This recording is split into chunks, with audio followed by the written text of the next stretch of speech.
Okay, so we're back after a little bit of time. Okay, essentially I've waited now until my wood is no longer like floating on the top of the surface there. It's kind of sank a little bit in, so I know that that's fully saturated.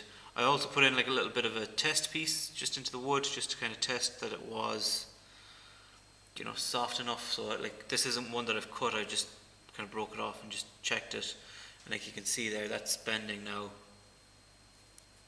pretty nicely. Okay, so I've got my two pieces here on the mat. Okay, and I said I'm going to use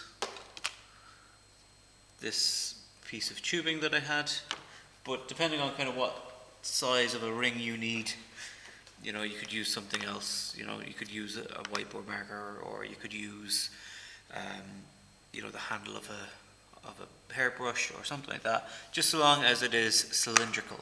Okay, if you don't use something that's cylindrical, it becomes quite a bit more complex. So I've got my two rings here. Okay, I'm going to now very slowly. Okay, and this has to be done with a certain amount of care and attention. I'm going to take my masking tape, and I'm going to have that kind of pre-cut ready to go. So if I kind of very gently and very slowly start to wrap this around here. Now this is one of those things that it takes a little bit of time and effort to kind of get it right, so don't rush this. Okay, so I'm going to apply this here. I'm going to just put a little bit of masking tape as well, just to hold it in place while I'm wrapping it. And what's important with this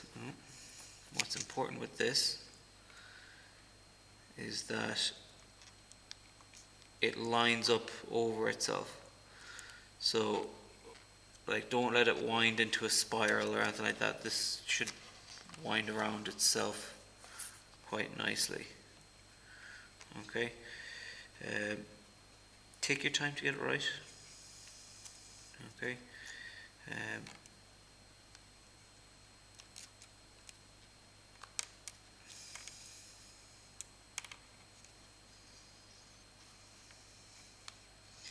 so you can see here, like, it's lining up on top of itself. I'm not letting it turn into like a spiral or anything like that. If a little piece breaks off, I don't know if you can see that there, a little piece is just kind of splintering off. That's fine, that's not necessarily a problem, because we've made it bigger than what we intended for it to be in its final size.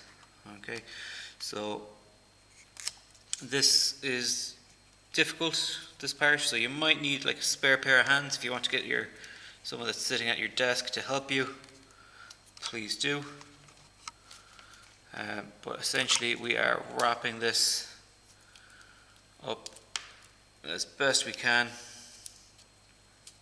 and as neat as we can, just like that. Okay, now give it some time, it will eventually dry out. Okay, so I've got that there. I'm going to let that dry for a little while. I've also got my other one here. Okay, I'm going to do the same thing. If you want to do more, you can do more. Like if you've got three pieces, you've got three pieces. That's not a problem. Okay. Now sometimes you just have to be quite careful with all of this, and it's very possible that it might break. If it does, that's okay. You can restart again. Okay. You know, cut a few extra pieces. You can see there now, this is starting to break on me there along the grain. I'm going to try and hold that in place, because I don't necessarily want that to go all the way through. So I'm going to try and hold it in place. I'm not going to pull that away entirely just yet. I might be able to salvage that. Okay. The timber is a natural material. It's going to be difficult to use at times. It's not perfect. So then you can wrap that around there as well. Okay.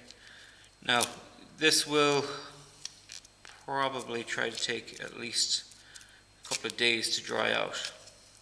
Okay.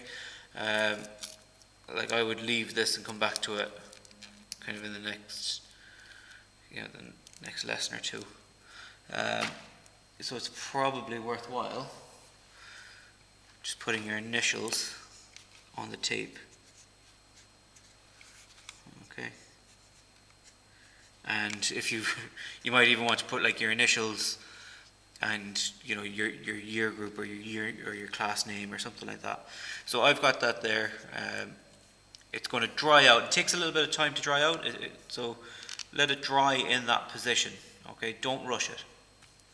Patience is going to be key with this.